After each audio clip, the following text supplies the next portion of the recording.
Hello humans, welcome back to Dr. Rose Helps You Hear. Today we're going to be talking about wax filters, aka wax traps, things that block wax from getting into the speaker of your hearing aids. So first I'm going to go over several different kinds, then I'm going to do individual videos. So you can find those individual videos on my channel for your respective maker.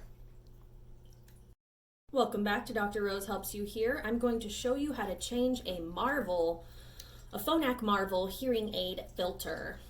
So here is the type of filter. It's called a Cerushield disc. And there is a nice cartoon.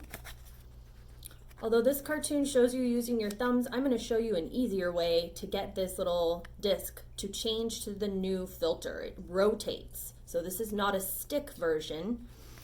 This is not as easy if you have an ear mold because you must remove the speaker from the ear mold to insert the filter.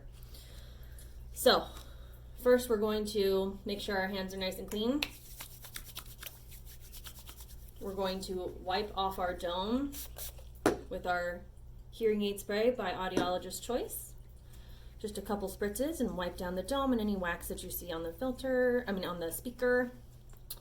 And then to take this dome off, it's needing to pull by most of this material. You don't want to just go from one of these little sides here because it will tear. So I like to kind of get a grip of it and then pull really well from the top. So for this one, I'm actually going to do it on my table, but let me show you what's happening here. So there's a number 1 and a number 2. The number 1 is a trash can. The number 2 is the new filter. There it is right there. So let's pretend that we don't see a new filter and we need to get to a new filter.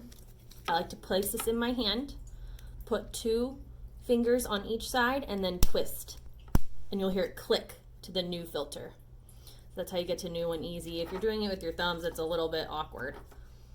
So I like to lay this nice and flat down on the table.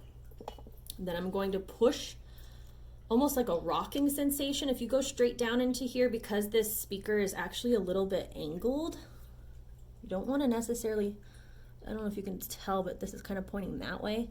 You don't want to necessarily go straight in because it can knock it off kilter and get stuck in there. So these are a little bit more difficult to change compared to the stick versions. So I'm going to rock like this. So I just went like this to rock it into number 1 slot and then pull out. And now we have that old filter in number 1 slot. Then I'm going to rock it, same motion, into the number 2 slot. And now we have the new filter, and you know that because number 2 is now dark. It's not like number 1. And your filter, you can see that inside of your speaker here. So the next part, now that we know we've got the filter in there and it's conical in shape, so you don't have to change these near as often as the other makers, so maybe every 2 to 3 months. If you're super waxy, maybe once a month. Last part is to put the dome back on. So these domes are a little bit easier to deal with because the coupler is super wide and you can really see that circle nice and easy. So I'm going to push that right onto the top, just like that, and then do my little tug test, and then we know it's on there right. So this was a Phonak Marvel filter change.